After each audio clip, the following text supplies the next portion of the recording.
Hi, I'm Lisa Lambros. Good evening, everyone. I'm stepping in for Dan Murphy, our Frederick Law Olmsted Society president and our chair for our presentations. So I'm just here to introduce Pat in this great program, and I'll give you a little short intro and then we'll get right to the program. So several historic sites are located along the banks of the Des Plaines River as it runs past Riverside. Some are still very visible, like Hoffman Tower and Swan Pond. The location of others, like Bourbon Springs and the Lawton Brothers Tavern, are indicated only by historical markers. And some, like Mueller's Brewery, are preserved only in images, documents, and memories of those who once explored them. The historic and scenic locations along the Des Plaines River extend well beyond Riverside. Tonight's speaker, Pat Camalliere, will share with us a number of these locations in her presentation. Pat is the author of the popular, high-rated Cora Tozy historical mystery series. She lives with her husband, Chris, who handed out the lovely packets for you, in Lamont, the town where her stories are based. Pat serves on the board of the Lamont Public Library District and volunteers at the Lamont Historical Society, where she directs society archives. She's a member of the Chicago Writers Association, Sisters in Crime, that sounds really interesting, and the Society of Midland Authors. In addition to speaking to writers groups, Pat presents to community groups and writes a blog on a variety of historical topics.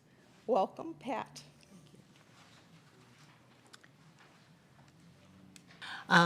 Well, thank you very much for coming out tonight. I'm very flattered to see you all here in such a nice full room.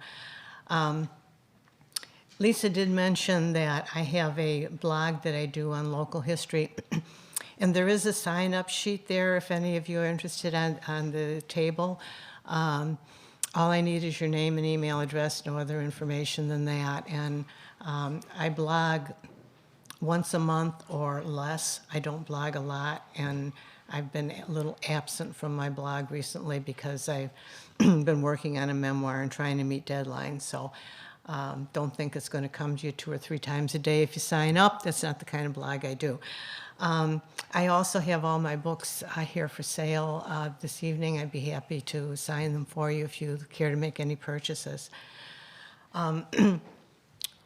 When I was writing, when I first started, in order to be able to appropriately describe to your readers so that they know what they're seeing, it was important for me to go to the places ones that I weren't familiar with and ones that I were, but to actually be there, to take some photographs while I was there, so that when I was doing the writing, I could look at those photos and correct any misconceptions that I might have, because when it's not right in front of you, you don't always remember it clearly. After writing the books, I realized that the photos had another very possible use, and that was to share with other people these places, because most of the places that I was visiting were places that were kind of off the road. They were available for the public to see, most of them free, some of them with small fees. But they were places that most people didn't even know were there, and I called them the hidden gems. So I put it together into what I call a hidden gems road trip. It would be impossible for you to do all of these on a single day, but you can group them, for instance, if you want to take them. One of them, for instance, there will be a selection of ones that have a religious content to them. There's St. James at Sag Bridge, St. Mary's Monastery, Our Lady of Victory Convent with the Mother Teresa Museum. If you like museums, There's the Eli Lakash Museum, the Lamont Historical Society, and the Mother Teresa Museum at the convent. If you like the wilderness, there's Redgate Woods, there's the Portage, there's Black Partridge Woods and Keepataw. And if you want to go far out, further down the river, there's Eli Lakash, there's the Lockport Dam and Dellwood Park. So you can put together what things that interest you, and what I'm about to do today is to show you what some of these places are like through the photographs that I took, and tell you a little bit about how they relate to the novels that I've written. I write all historical novels, and they're all set in Lamont. Most of them are set in the forest preserves. Most of them are set along the Des Plaines River. None of them are set as far north as Riverside, unfortunately. Starts at the Portage and goes south and west from there. So this is what I'm going to be talking about tonight. This is the same list that you have on the handout that I prepared for you. The handout gives you a little further information as to what the addresses and a little bit of road hints. This is the area that we're going to be going through. You'll notice that there are, can you see that arrow? Is this supposed to pick up this? Where? Here we go. There we go. This is the Portage here. Riverside is up there a little bit further, a little bit past where that is not on the map. And where all these little yellow dots are the places that we're going to be viewing. You have two maps in your handout. One of them is just a kind of a blow up of without these farther areas, so that these clusters come a little clearer for you. Where this all began, the Des Plaines River began about 13,000 years ago. At that time, Lake Michigan was a much larger lake that was called Lake Chicago. It came out to about where LaGrange Road is today, right about through here. This is where today's shore of Lake Michigan is. This is where Lake Chicago shore was. There was an island in this little area here, which is called Mount Forest Island. When the water broke through the moraine, it drained the lake so that the lake receded. And that's when the Des Plaines River came down this way. And the Cal-Sag channel that connects to the Calumet River and into Chicago is here. The Chicago River at that time flowed into Lake Michigan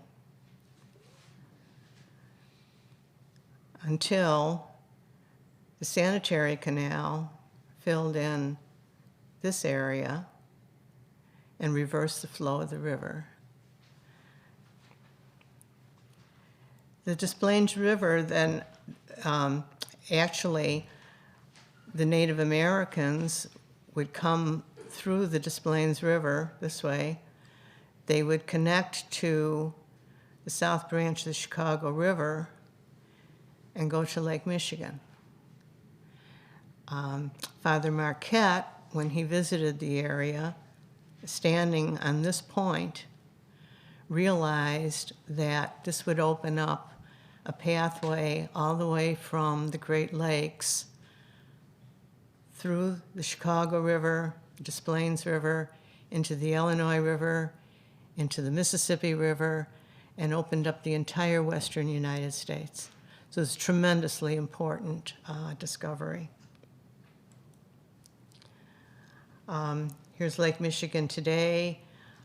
Here's where the rivers go today. Here's the Des Plaines. And it goes down that way.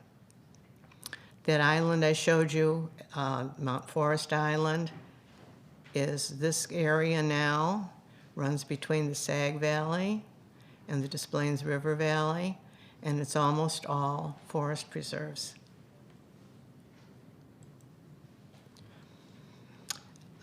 Most people think that the forest preserves were always here, but these forests are new because after the Native Americans left the area, farmers came in and all of the land was cleared. So it wasn't until about 1900 when the Forest Preserve District decided for recreational purposes to recreate those forests. Much of the work was done by the CCC camps and by the WPA projects during the Depression. Almost all the lakes and ponds that you now see in today's forest preserves are man-made. The streams and rivers were always there, but the lakes and ponds are man-made. Because the land originally was farmland and was once occupied, sometimes you find surprises if you're out there off trail in the forest preserves. So the first place that we're going to stop in the river is at the Chicago Portage, and this book is featured, or this area was featured in my book, The Mystery at Black Partridge Woods. And at that time, the book takes place in 1817, and the only transportation through the wilderness at that time was by way of either Indian trails or waterways, primarily the Des Plaines River. Father Marquette first described a route from the Great Lakes to the Gulf of Mexico by the creation of a canal that would connect a short portage between the Chicago River and the Des Plaines River. That would have been the I&M Canal, the first canal. We've actually had 3 canals here. The I&M was the first. He had made the trip by canoe, which was the only water route that was available at that time. I believe, is this supposed to, I think that's supposed to represent Father Marquette. It's sometimes hard to tell which particular paintings are representing a particular person, but it's certainly consistent with what it says. So this monument, or this signage, is at the Portage. What it says, because you won't be able to read that, but in part it says, "Here you stand at the west end of a 7.5-mile long water and overland travel route across a continental divide between the St. Lawrence and Mississippi river systems that's known as the Chicago Portage. Well known to Native Americans, the route was first visited by Europeans more than 300 years ago. It became a major gateway for exploration and pioneer expansion to the west and for the fur trade in both directions." The area, this maybe shows better in this slide. So the area between the Chicago River and the Des Plaines River had to be portaged even at that time. There were times during the year when you could go entirely by canoe, but those were more rare. Here in Riverside, I'm sure that you know that the Des Plaines River floods. We hear about that on television when you guys get, that happens and there's some damage. But the river has always flooded and has always been very unpredictable. Therefore, even for the Portage area, they would have to take different routes at different times depending on what stage the river was at. They also flowed in different directions whereas the Des Plaines went south and west away from Lake Michigan. The Chicago River went south and east and into Lake Michigan. So this is what the foliage looks like at the Portage today. As I said in my book, I had the characters in 1817 making this trip before any of the canals were built. And so I needed to see what did it actually look like to describe the trip that my characters were taking.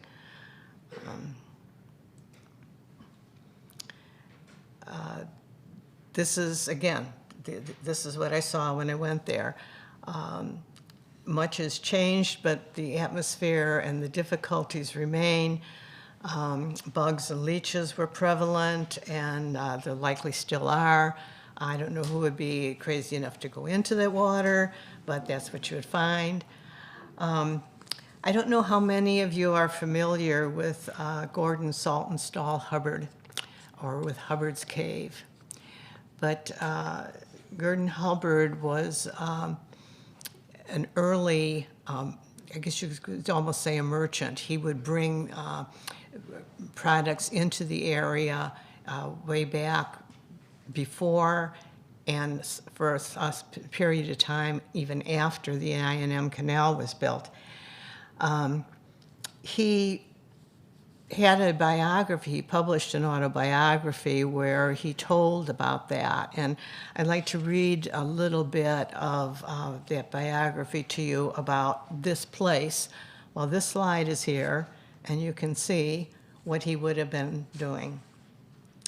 After a few days at Chicago spent in repairing our boats, we struck camp and proceeded up the lagoon, or what is now known as the South Branch, camping at a point near the present commencement of the Illinois and Michigan Canal, where we remained one day preparing to pass our boats through Mud Lake into the Eau Plaines River, which is another name for the Des Plaines River.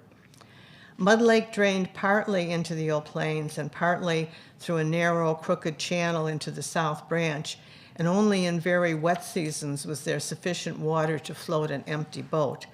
The mud was very deep, and along the edge of the lake grew tall grass and wild rice, often reaching above a man's head, and so strong and dense it was almost impossible to walk through them.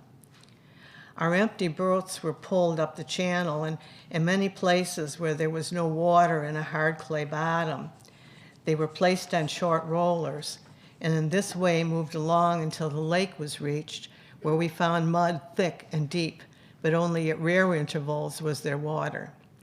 Forked tree branches were tied upon the ends of the boat poles, and these afforded a bearing on the tussocks of grass and roots, which enabled the men in the boat to push to some purpose. 4 men only remained in a boat and pushed with these poles, while 6 or 8 others waded in the mud alongside, and by united efforts constantly jerking it along, so that from early dawn to dark we succeeded only in passing a part of our boats through to the Eau Plaine outlet, where we found the first hard ground. While a part of our crew were thus employed, others busied themselves in transporting our goods on their backs to the river. It was a laborious day for all. Those who waded through the mud frequently sank to their waist, and at times were forced to cling to the sides of the boat to prevent going over their heads. After reaching the end and camping for the night, came the task of ridding themselves from the bloodsuckers. The lake was full of these abominable black plagues, and they stuck so tight to the skin that they broke in pieces if force was used to remove them. Experience had taught the use of a decoction of tobacco to remove them, and this was resorted to with good measure. Having rid ourselves of the bloodsuckers, we were assailed by myriads of mosquitoes and rendered sleep hopeless, although we sought the softest spots on the ground for our beds. Those who had waded the lake suffered great agony, their limbs becoming swollen and inflamed, and their sufferings were not ended for 2 or 3 days. It took us 3 consecutive days of such toil to pass all our boats through this miserable lake. When we finally camped on the banks of the river, our goods had all crossed the portage, and we were once more ready to proceed. Our boats being again loaded, we resumed our voyage down the Des Plaines until we reached Île-à-la-Cache, where low water compelled us to again unload our goods in order to pass our boats over the shoal that had presented itself. And again, we camped after a hard day's labor. So the end of our trip today is going to be towards Île-à-la-Cache. So this is a gravel trail that's along Mud Lake, which is also called. Here's where the river, the Des Plaines River, comes to very close to Mud Lake. You'll note that there's no place to pull up on the river. The river was not at flood stage at the time that I took these pictures. So this is the normal way they would see. How would they know where the channels were that took them to the lake? I think would have been extremely difficult. In this particular area, you'll note that it's flat along the banks. When we get further south on the river, it becomes a bluff. It turns into the valley, and there would be bluffs instead. And this is in the parking area at Black Partridge. At the Chicago Portage. The next stop on your map is an area of where Mount Forest Island is. And there we will find Redgate Woods, Mount Forest Island, and the former Argonne Laboratory. The main character in all of my books is a woman who's a historian in present day. Her name is Cora Totzi. And in the first book that I wrote, which was The Mystery at Sag Bridge, it opens with a prologue where she has been driving through these woods back and forth to work all the time, but never really explored them. And so one day she makes time to do that, and tells what she finds. What she finds is where the old Argonne Laboratory used to be. And if you don't know about Argonne Laboratory, that is where the Manhattan Project moved after it was taken from the University of Chicago, in a secluded place in the woods. So this is what she discovers when she goes there.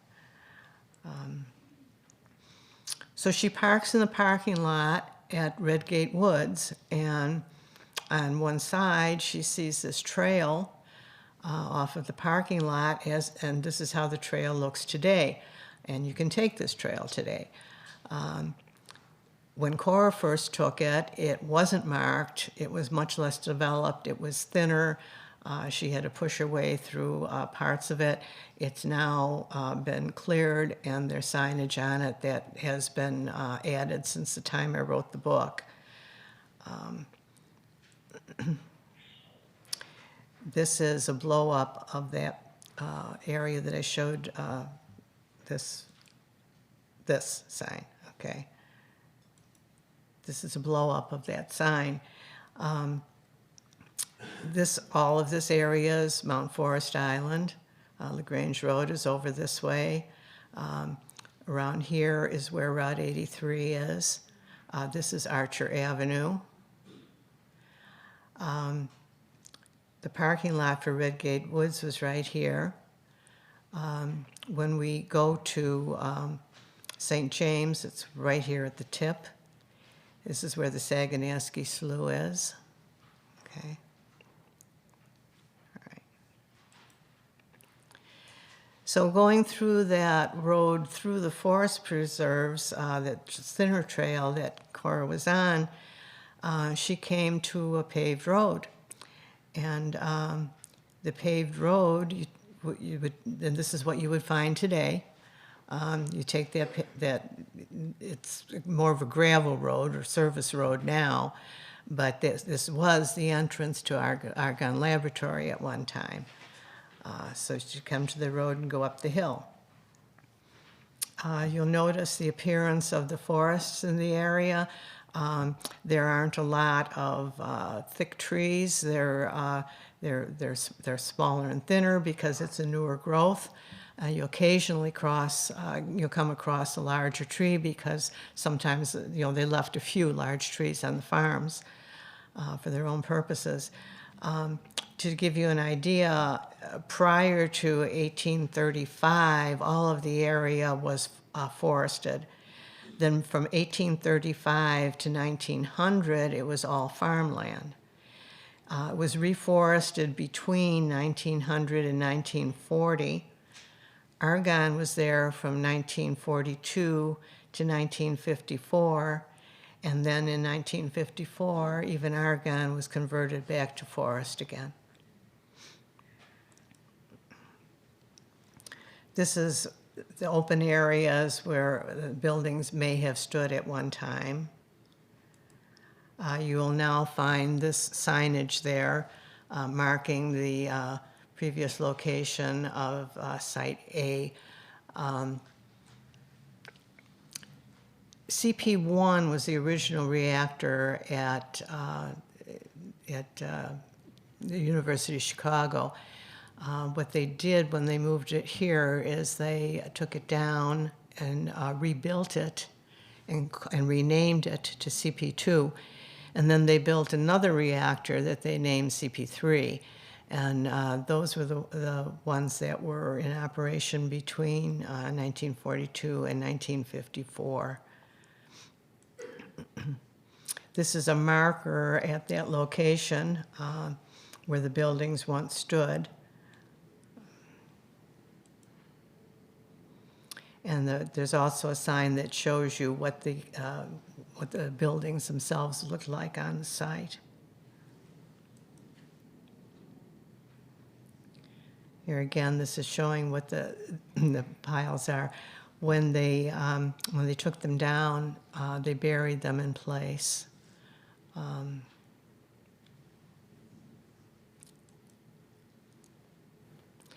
Now, to see where the reactors were not where this signage is. Where the signage is where the buildings were. The reactors themselves were a short distance away. And to see where they were, because they're buried now, you have to go down another road.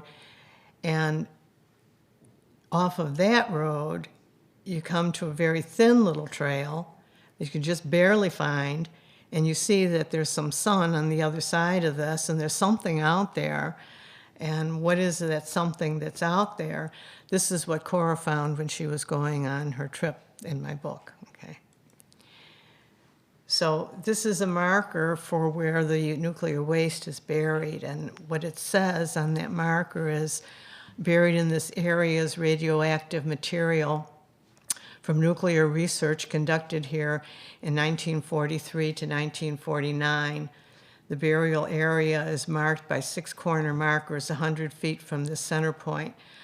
There is no danger to visitors. I've been out there a number of times, and when I stand there, even though I know that they've done cleanup more than once and that they test this very often to be sure that there is no danger, I feel a little tingly, maybe a little lightheaded, but then I feel that way when I stand in front of my microwave oven too, so with that. Right next to that is an area where there used to be a golf course, which was run by the Cook County Forest Preserves. This was the setting of my third book, The Mystery at Mount Forest Island. To see, again on the map, here's Saganasky Slough, and this is where Route 83 takes a turn and goes east and west instead of north and south. Here is 107th Street, and the golf course was all in this area,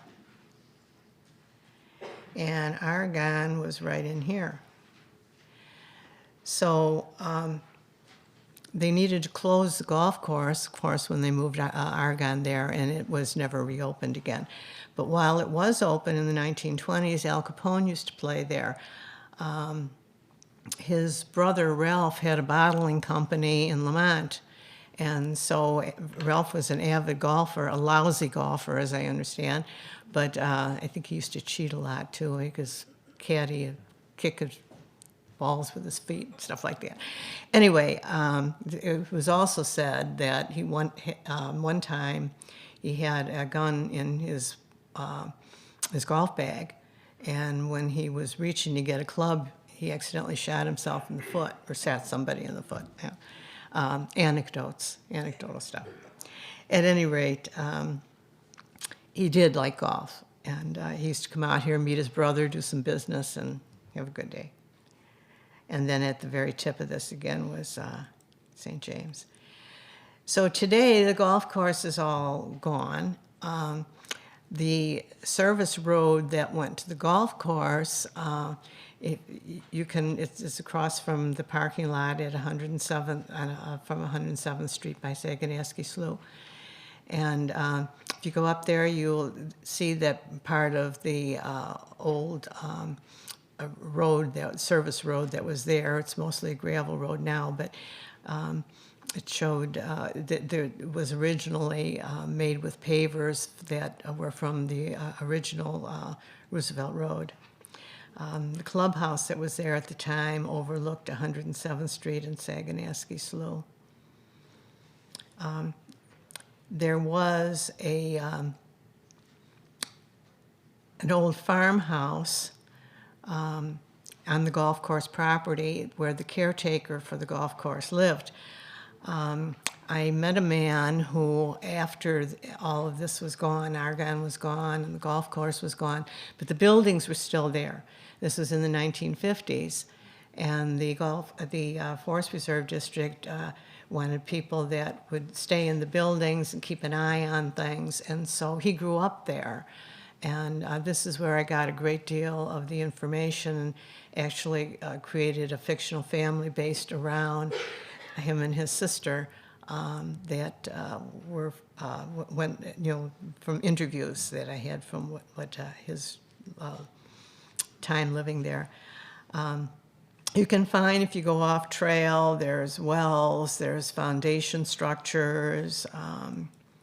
Here's a part of the foundation of the clubhouse itself. This is my feet. I'm not always the best photographer. Here's what the golf course looked like. Now, this would have been taken before 1942, because that's when Argonne was there, and so it was closed. And you'll notice that the trees are very sparse, and they hadn't grown up yet, because originally this had all been farmland. In the background here is Gatekeeper's Shed. This is what the clubhouse looked like. Notice the old cars.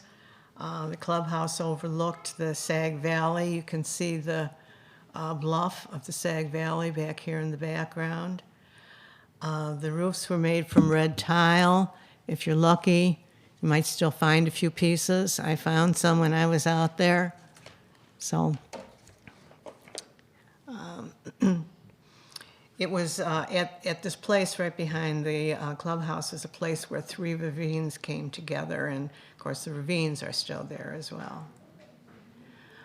This is what Saganaski Slough looks like today. It was much smaller back then because they built another earthen dam on the west end of it that made it much larger body of water. This is what it looks like if you were standing on the east end of Saganaski Slough. Also in the area, and this is in the Sag Valley, is the Sagawau Learning Center. This is at Route 83 and Archer Avenue.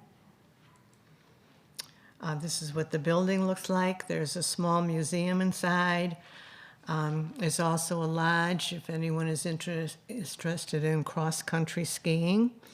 You can rent skis there, weather permitting, which is kind of unusual for the Chicago area to be able to do that.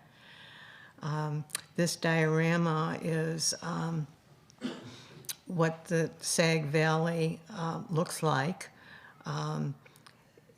This is Route 83, I'm sorry, this is Archer.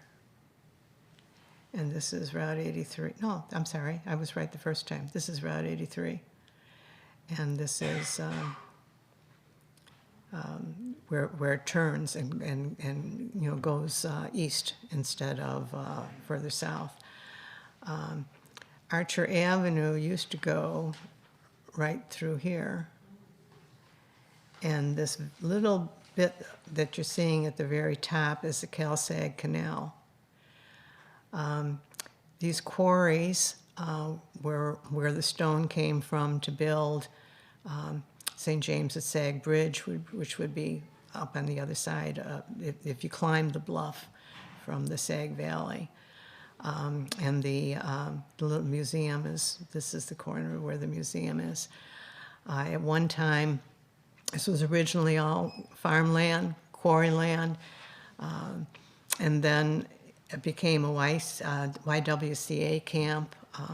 Then it was, they did teacher education in the summer months. The Cook County Forest Preserve District bought it in 1952.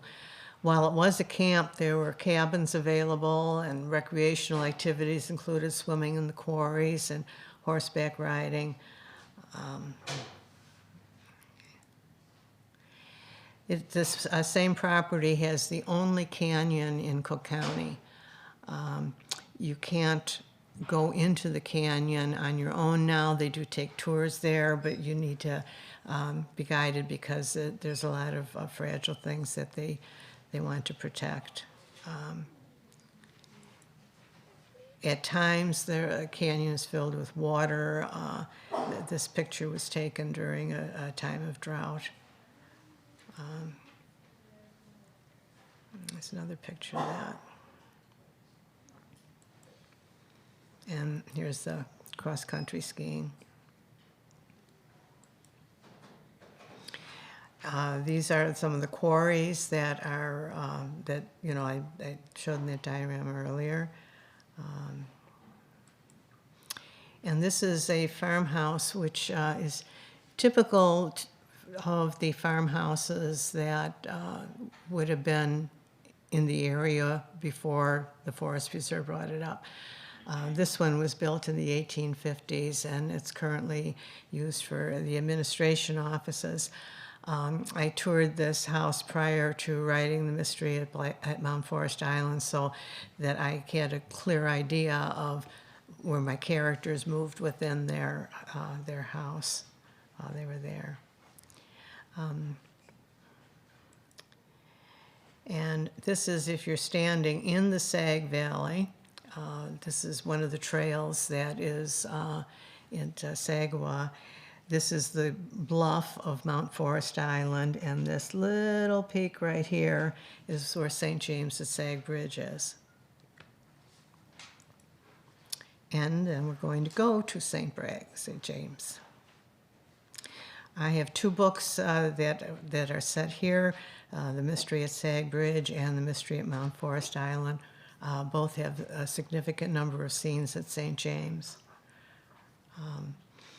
So this is at the very tip of Mount Forest Island, and it overlooks both the Des Plaines River Valley and the Sag Valley.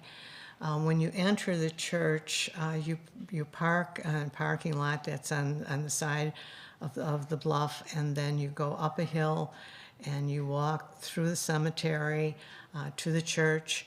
If you happen to be going to Mass on a Sunday, they'll be ringing the bells by hand. They still do that there. Makes you feel like you're in another time and place. This is the interior of the church. Above it is this stained glass window. You see that here? Here it looks.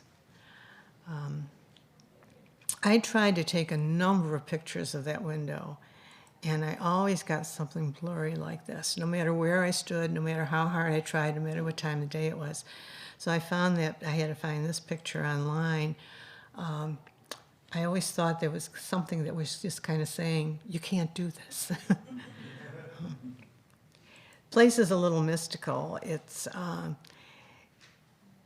at one time it was likely that an Indian village was here. They have found some bones that go back to Indian times. They also thought there was a French fort on the property at one time. Father Marquette stayed at this site and said Mass there, both on his way to Lake Michigan and away from it. He was actually there twice. And this is where he envisioned the canal to connect the Great Lakes to the Mississippi River. Most of the gravestones that are in the cemetery face east. Does anybody have any idea why that might be? Sun rises in the east. That- Light. Yeah, it's, they said that on Judgment Day, the dead would rise and face the morning sun. So, very good. Yeah. This tree is one of the biggest, it's on the biggest trees in Illinois list. It's number 116 on that list. This is looking south from the north side of the cemetery. Up in here was this area where you would need to be in order to kind of get an idea of the two valleys coming together, because that's where they did it. It has kind of an aura about it any time of the day that you're there.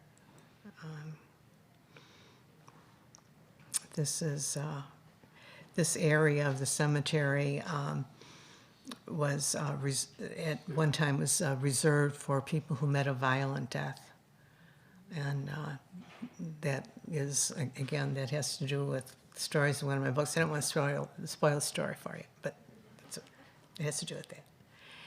And there's now it's called Sag Hall in this area, and so they have a much more, it's not really a modern building, it's still an old building, but the original hall was called the Monk's Castle, and this is a site of a number of ghost stories that, and this is a long presentation, so I don't want to go into that now, but I do have it in some of my other presentations that tell a little bit more about those stories.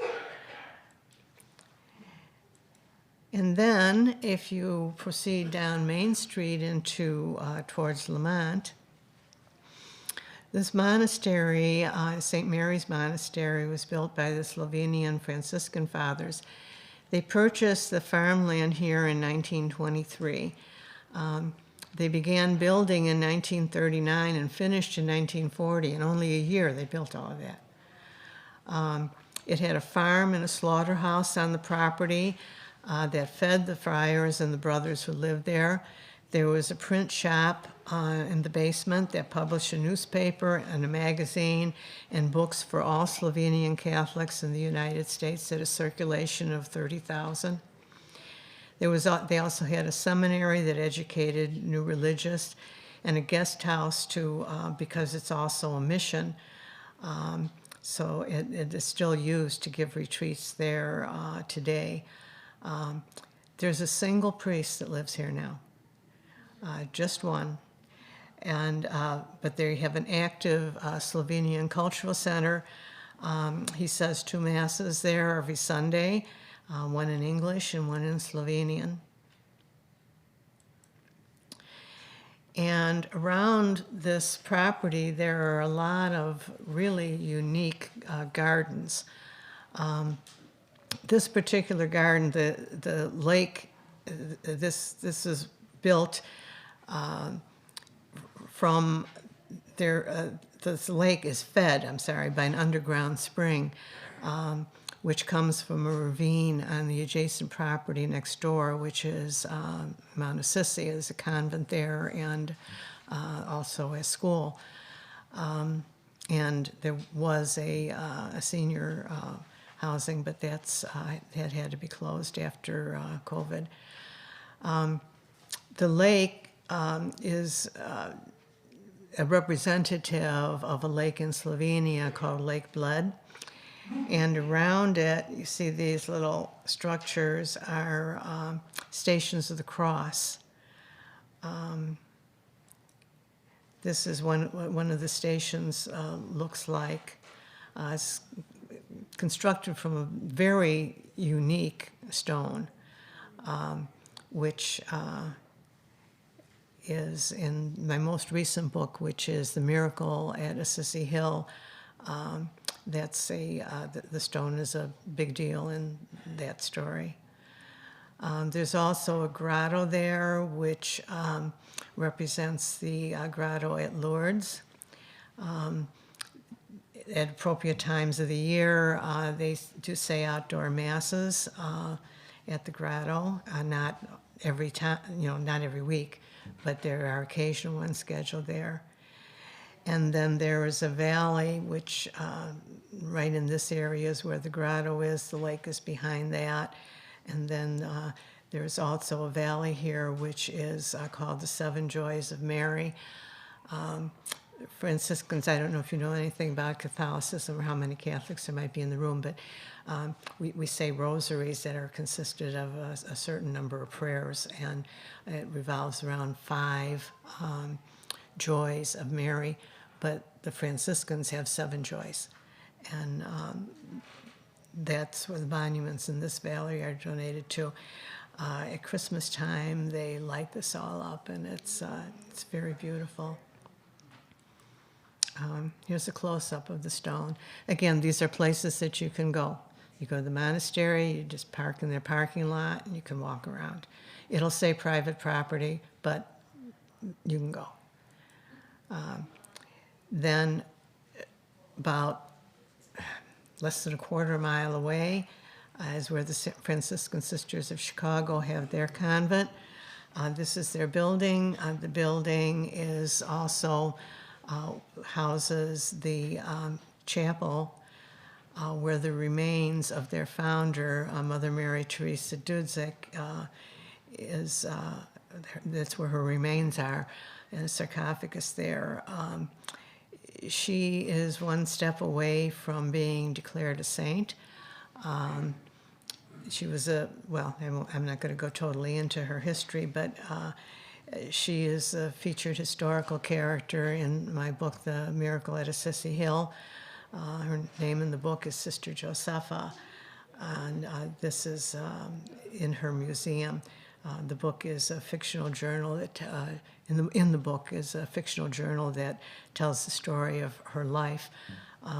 The sister who was in charge of promoting her advocacy for sainthood actually helped me edit the book, so that part of the story is very accurate. And this is where her remains are. This is where her sarcophagus is in the chapel there. They also, on the same property, they also have a grotto that represents the miracle at Lourdes, very different from the other one. They have a different type of stone. This is a statue of Mother Teresa that is on the grounds. You notice she's holding a little boy, and the little boy has no legs. Okay, he was an orphan who had lost his legs when he was run over by a train. And Mother Teresa took him in and raised him, and she carried him everywhere she went. This is one of the Stations of the Cross at Franciscan Village. This was right next to the grotto. And then behind that, there's this lovely tree-lined pathway that goes back to their Seven Sorrows Garden. This is the entry to the Seven Sorrows Garden. And there's a number of grottos back there. These are, you'll see that on the cover of The Miracle of Mount Assisi. That's where I took the photograph for that. Next we come to the I&M Canal. We could talk about this for days, but we're going to keep it short. It was begun in 1936 and completed in 1948. It connected the Great Lakes to the Mississippi River by way of the Chicago, Des Plaines, and Illinois rivers, and opened transport from the East Coast to the Midwest and the entire country. Chicago would never have been important city without the canal. You'll notice that the stone blocks that form the walls of the canal, the stone was discovered during the digging of the canal and became a major industry in Lamont. While digging the canal through the limestone, it became noted that it would be very useful for building purposes. It was attractive and it was popular and became a very lucrative industry. The pillars of this bridge are made from the stone, which was first called Athens marble. Here's how the quarries look today. There is a series of them along the trail. This quarry ended up as a graveyard for junk cars. People would just drive them in there when they wanted to get rid of them. This shows you the relationship of the canal, which is here in the foreground, to one of the quarries, which is in the background. The quarries were actually on both sides of the canal. So when you go through and walk down the I&M Canal Trail, you're going to see this, the quarries there. The quarries are popular today for fishing. Some of the ones on the north side of the canal, there are about 3 quarries that connect to each other, and people go through them with canoes and kayaks and paddle boards from one canal down to the next. There's also a big adventure park there now called the Forge, where they have zip lines and entertainment and laser tag and a lot of towers to climb, and very unique.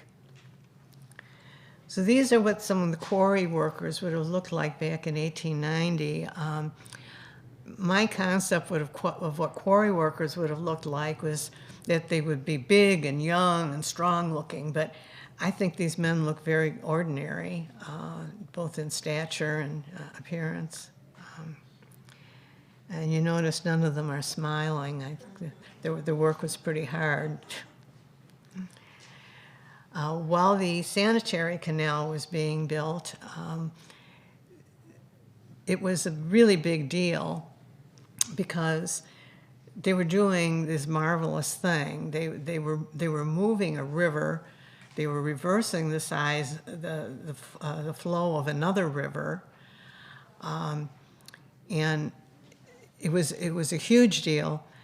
And so people used to come out as tourists and to see what was going on, because it was a once-in-a-lifetime thing. The whole thing took approximately 10 years, but the Lamont portion was finished about 1895. So when they would come out, if you were really important, you might have gotten a tour in one of these work baskets. And this guy even brought his dog. You see the dog there? Okay. This is a canal boat. Most of the traffic on the canal was drawn by mules, but there were a few that were powered by steam. Next stop is the Lamont Historical Society. It's built in an old church that dates back to 1865, which was a Methodist church.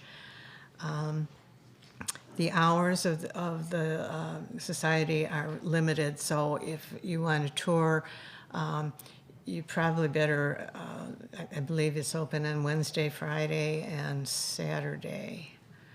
And I think from like 10 to 2, something like that. So it would be better to check the hours before you go.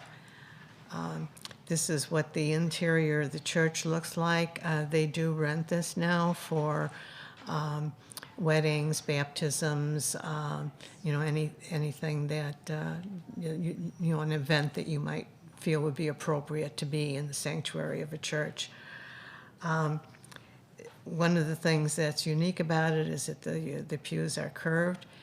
This church during the Civil War was the largest Union recruiting station in the country.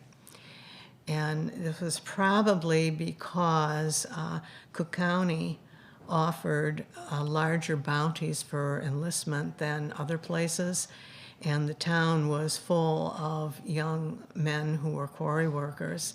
So there was a large, and they were living in temporary housing, so there was a large population to draw from.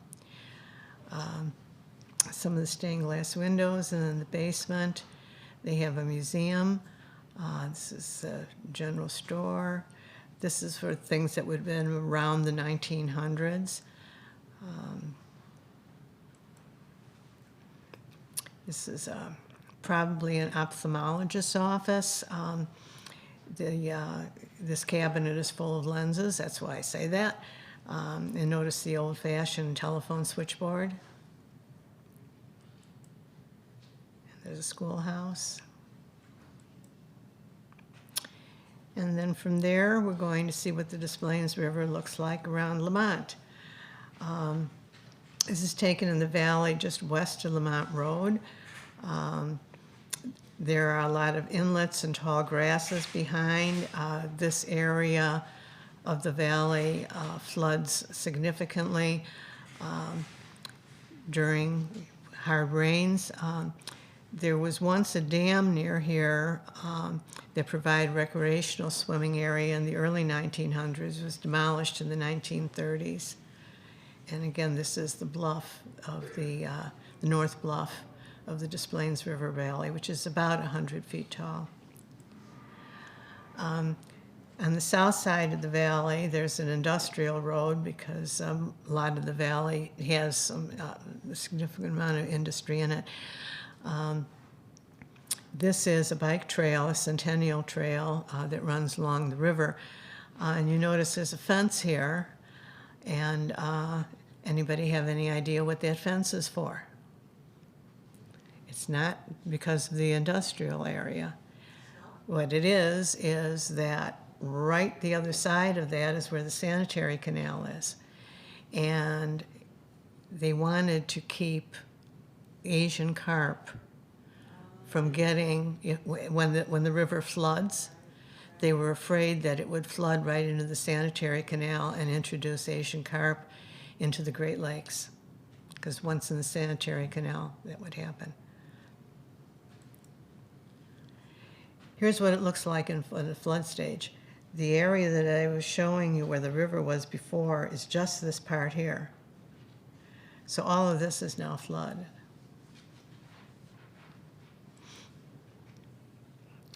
Also the same, and there's where the, I'm showing you this, that the river is very changeable. You can depend on a flooding like this at least once a year, more likely 2 or 3 or 4 times a year. And with the rains we've been having lately with all the climate change, I think it's probably getting worse. This is the river that was moved during the construction of the sanitary canal in 1895. Before that time, it was very convoluted and shallow. It was so shallow that when it wasn't in flood stage, people could just walk across it or even drive their cars, their wagons, right across. The new riverbed is straight and straighter and deeper.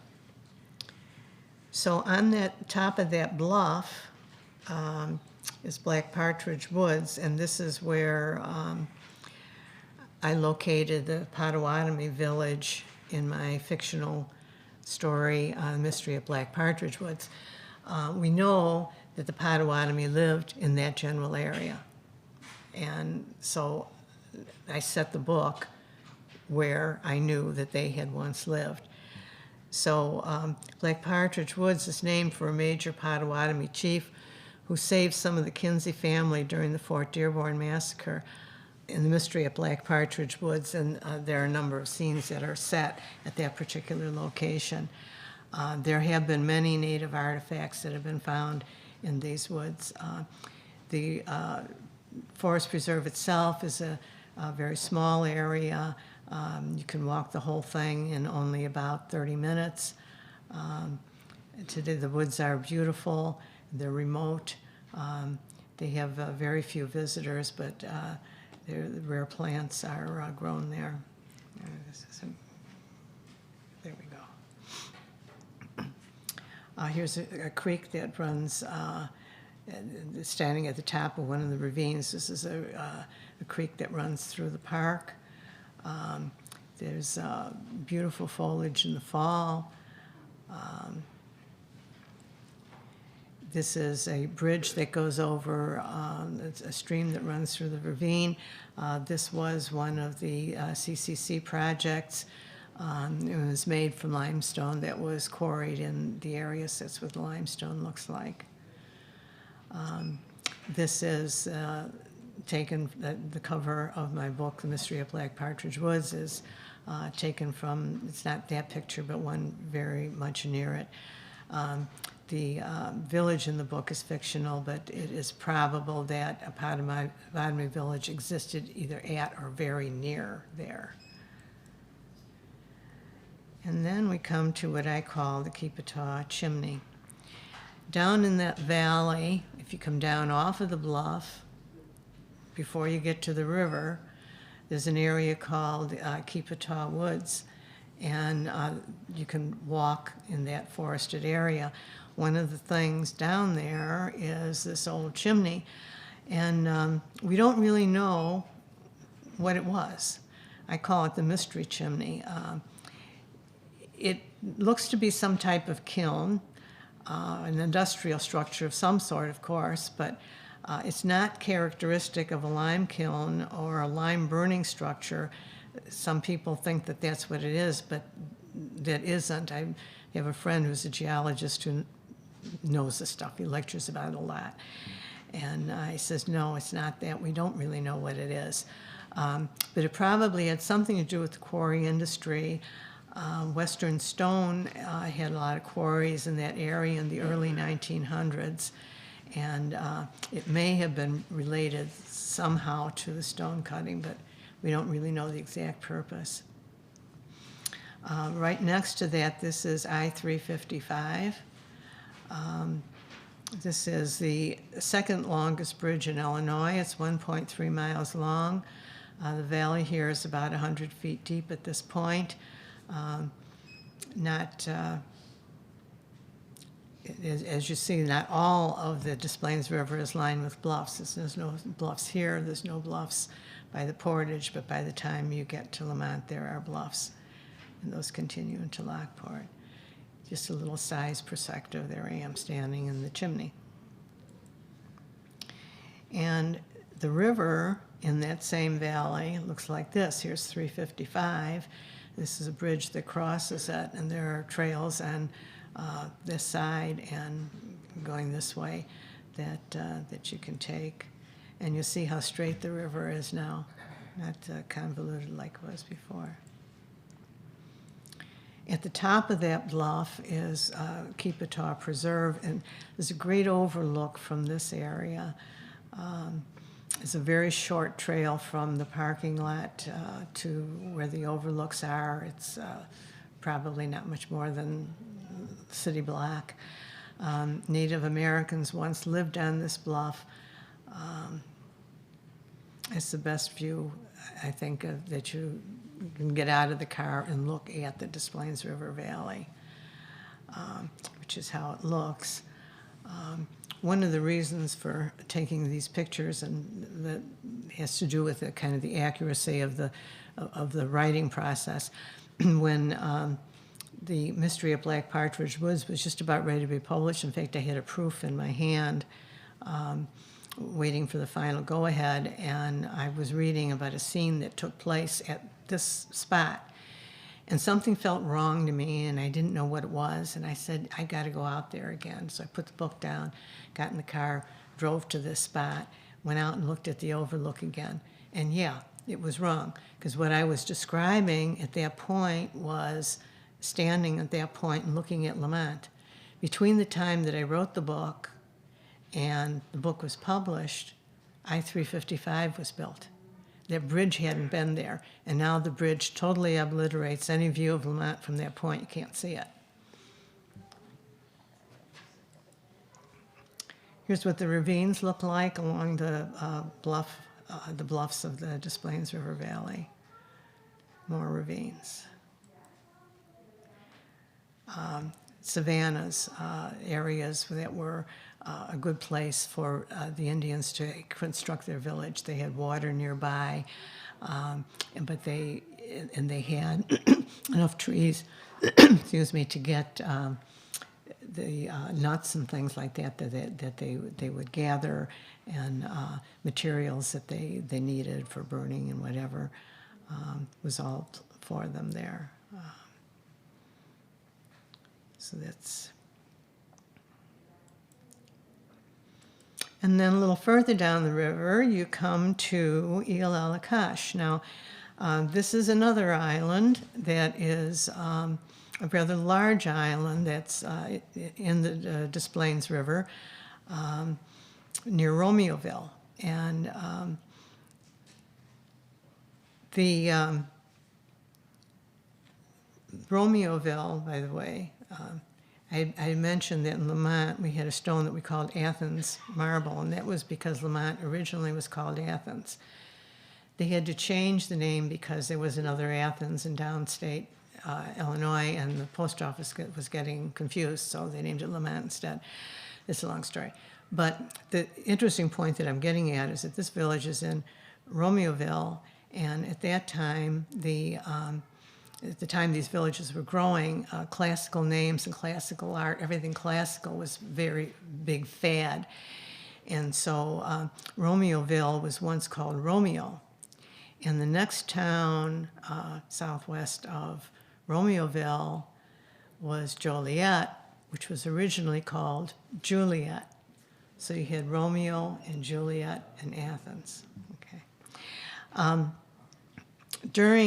They used to have rendezvous here every June, but it's been harder for them to find people to participate, and so they've stopped having them here. But a lot of the research that I did had to do also with some of the characters that I met who were participating in these rendezvous. At the museum on Ialalacash Island, was this reconstructed Potawatomi longhouse, so they wouldn't have lived there. This is where the Potawatomi would have gathered in a building like this.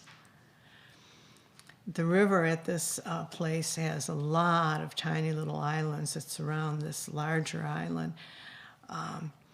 Much of the island was used as settings in my book. The river is very shallow here with a lot of rapids. Here's a very narrow passage. This is only about maybe 10 or 12 feet between two of the islands. This photo in particular is one that I used in writing that book.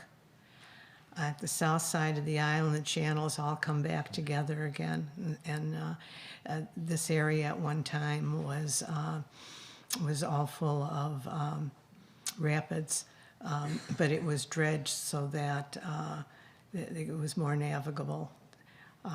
They created that in about the 1900s. During the 1900s, the whole island was occupied. This is the interior of the museum, gives you an idea about what's there. Ialalacash means island of the hiding place. People who were traveling up and down the river, whether they were Indians or whether they were fur traders, they occasionally, everything they had was with them. Sometimes they would be going somewhere where they didn't want all of that to be exposed, or they thought it was dangerous, so they would bury it or put it up in trees and hide it, and then come back and get it later because it would be on their way. So that's where the island got its name. There's a mural there that shows you what the fur trade would have been like. The whole museum is dedicated to the fur trade. So they actually have a partnership with the Potawatomi tribes that still live near here.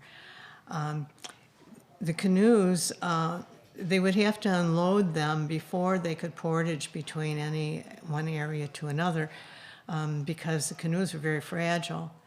So this is what they're doing in this scene, is they're unloading the canoe while it's still in the water. Then they're going to carry everything across the spit of land to the next navigable point, and they're also going to carry the canoe. Once the canoes were unloaded, they were light enough that they could be carried by only one man.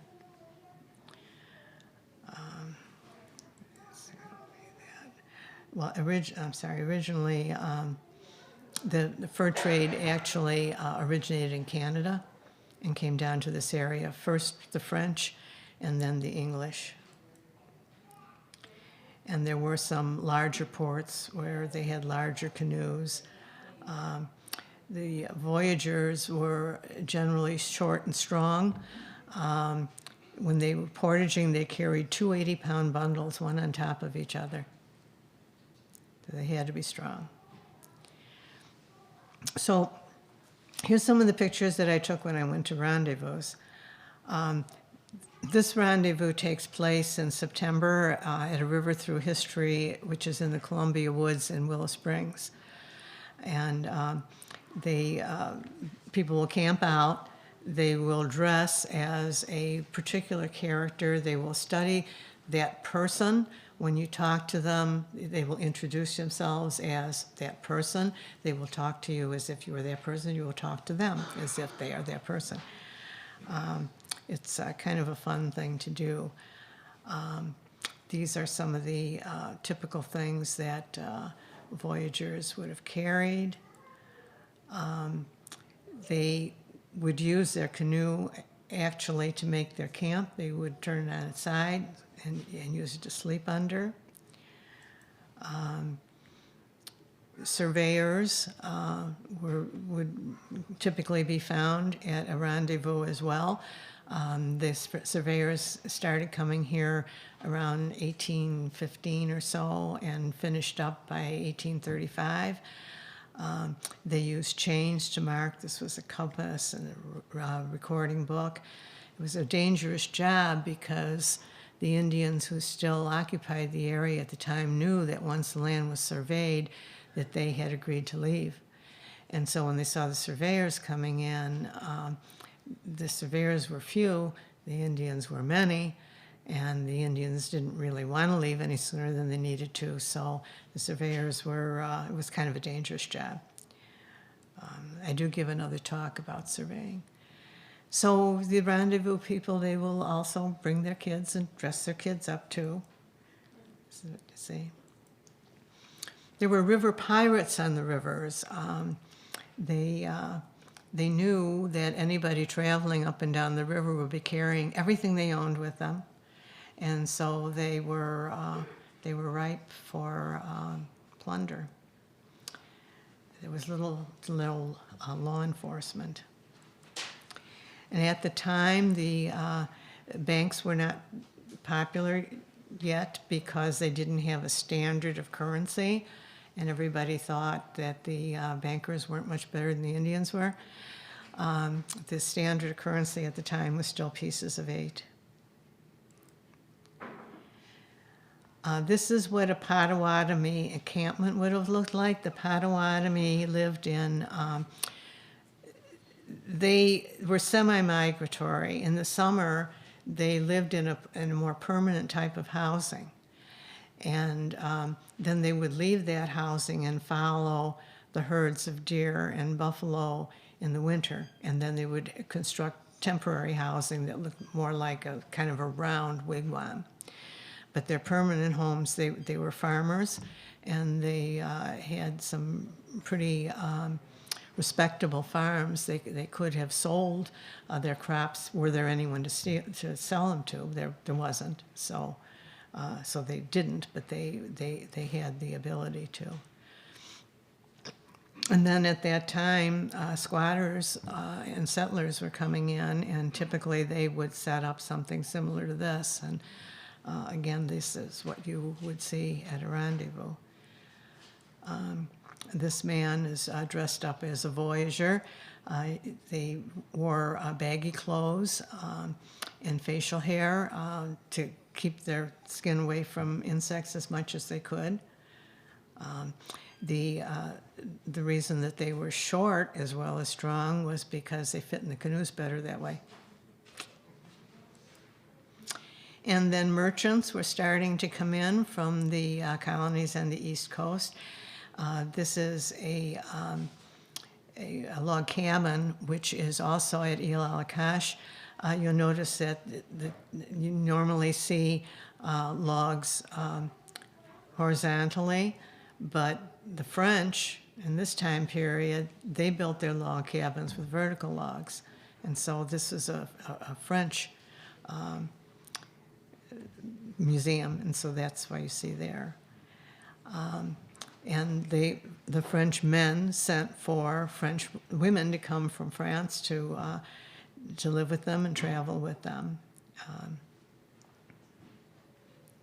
The biggest rendezvous in the area is actually in Indiana at a place called Mississinawa. It's in LaFontaine, Indiana, and they do a reenactment of the War of 1812. It usually is for like a long weekend, and you'll find hundreds of people camped there, and they stage battles, and it's really cool. 135th Street runs right through the island, Ile a la Cache. And on one side of the island, both sides of the island were once occupied, not by natives, but by settlers, and mostly it was actively occupied between 1890 and 1940. They had a popular restaurant there, the Murphy Cafe. That is where the museum now stands. There were homes, a church, a hotel, cottages for summer rental, saloons and restaurants, and a variety of sporting and social clubs. The shooting club at on the north part of the island was especially popular with mobsters who also frequented the island. Today, all of that is gone. The only thing that's left is, they put the museum where the cafe once was. Aside from that, there are no other buildings. There's not even a place to park. So this is 135th Street, and you can see this is all spongy, and you can't even really get in there. Some fishermen will park by the museum, and then they'll walk across the land. The island was purchased in the 1980s by the Forest Preserve districts, and they tore down any of the buildings that remain. And so this is what that part of the island looks like. Again, this is a scene, something that I used in my book, in the Mystery of Black Partridge Woods. I wanted to see the part of the island that wasn't inhabited and what it would have been like in this day. And this would have been very nearly exactly what it was like when my character would have lived there.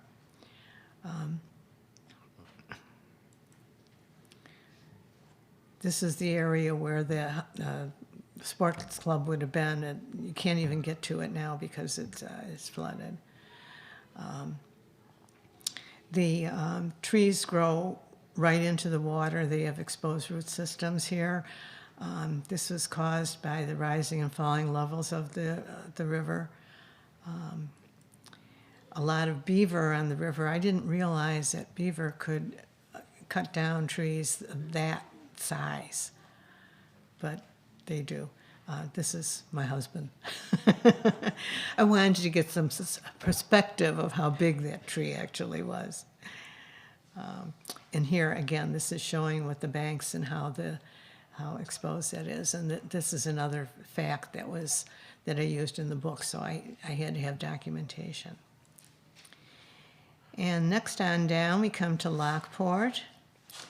And this is where the end of the sanitary canal is, and where the sanitary canal waters now rejoin the Des Plaines River. The Des Plaines River is back in this area. I'll be able to see it a little bit better later. You can't really tour this, But there's a road on the north side that you can just drive down. You can get out the road anywhere you want. It's very little traveled, and see what's going on. And you can go to where the locks and the barges are, and just watch them coming through. If you're lucky enough to see them coming through, we were when we were there. And so this is what it looks like, and this is where the dam is. The dam is controlled by a control facility in Chicago. There's no one there that's operating it now. I think that's kind of a security risk. Back here, this little stretch, that's the Des Plaines River. So it's running right alongside the sanitary canal here. And then it's going to very shortly rejoin it again.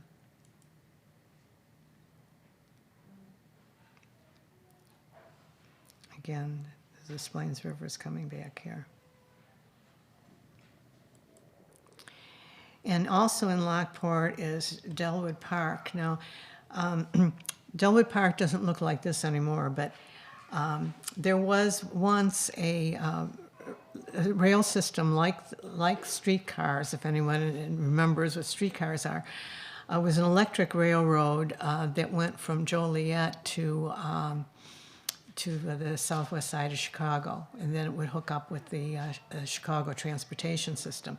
It ran around 1900, and the railway system wanted to get reasons for people to use the trains on the weekend as well as, so they built these entertainment parks for people to come out, and Delwood Park was one of them.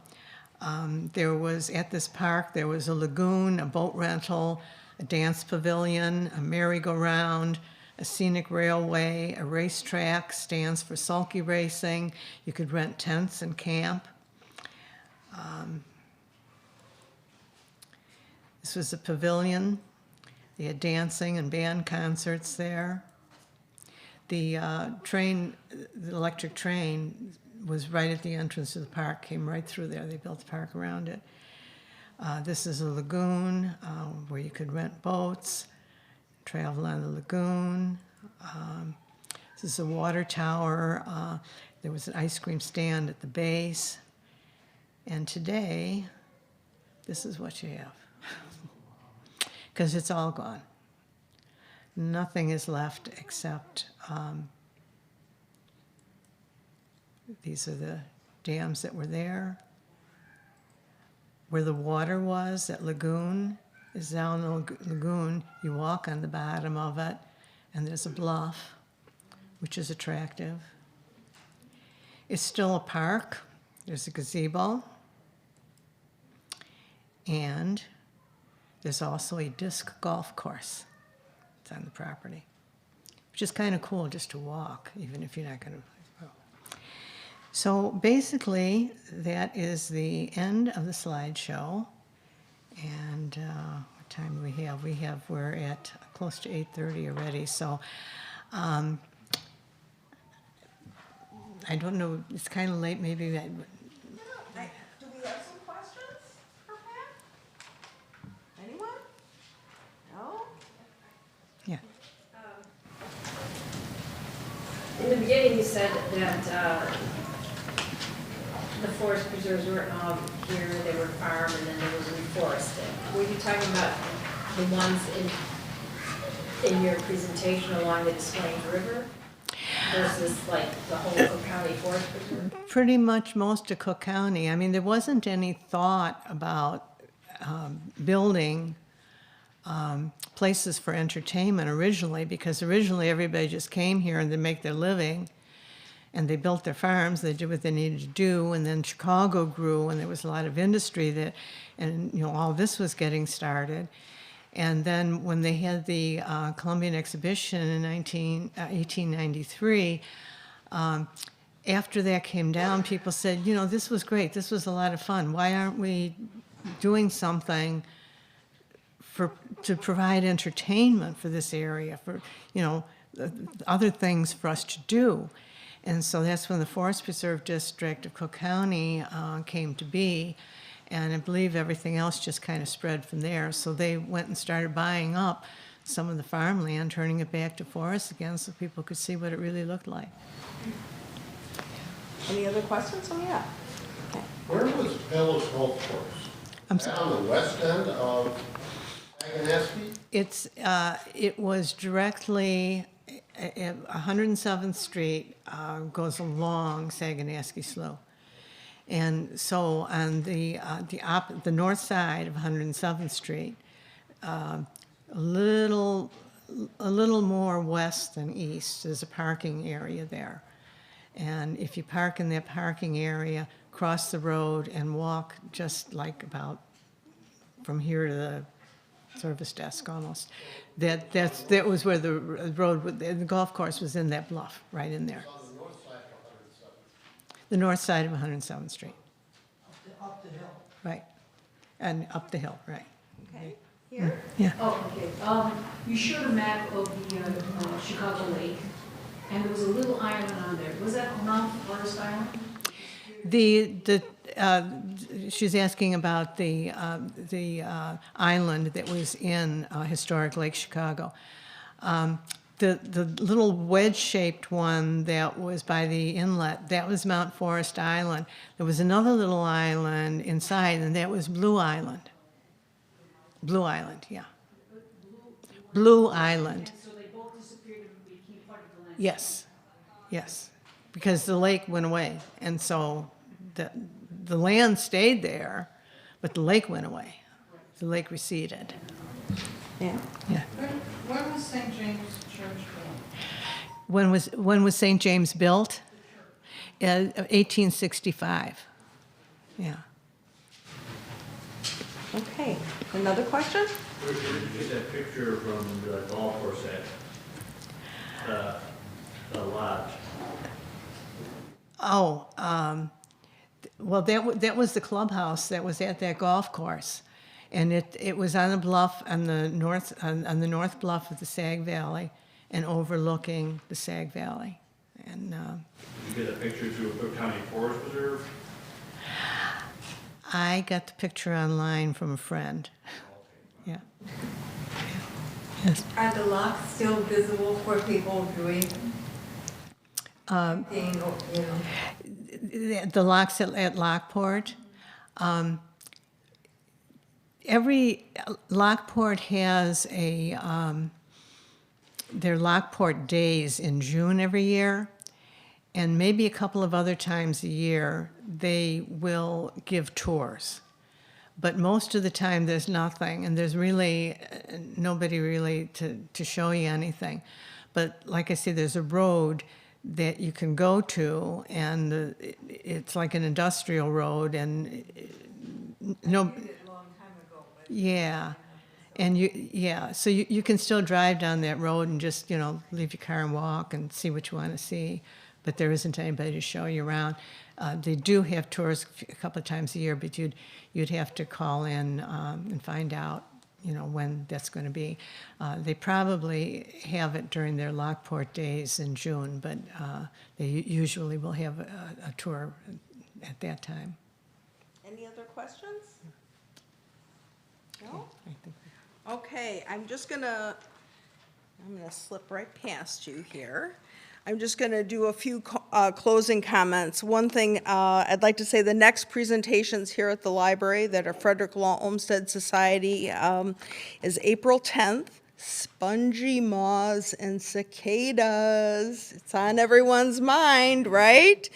We're very lucky to have our Riverside Village Forester, Mike Collins, coming out, and also Dr. Frederick Miller from Morton Arboretum. So really, if you have a lot of questions, these are the guys to answer the questions. And May 14th, a history of Chicagoland in maps with Don and Tanya Smith, who will bring a 1981 real estate map of Riverside, among other historic documents. Sounds pretty interesting. And those who have some muscle or want to gain some muscle, we have our next landscape workday for Frederick Law Olmsted on April 13th from 9 to noon in Indian Gardens. and in Patriots Park, held in cooperation with the Riverside Brookfield High School Community Day Service. So we're going to see a lot of young muscles out there too, which is always good.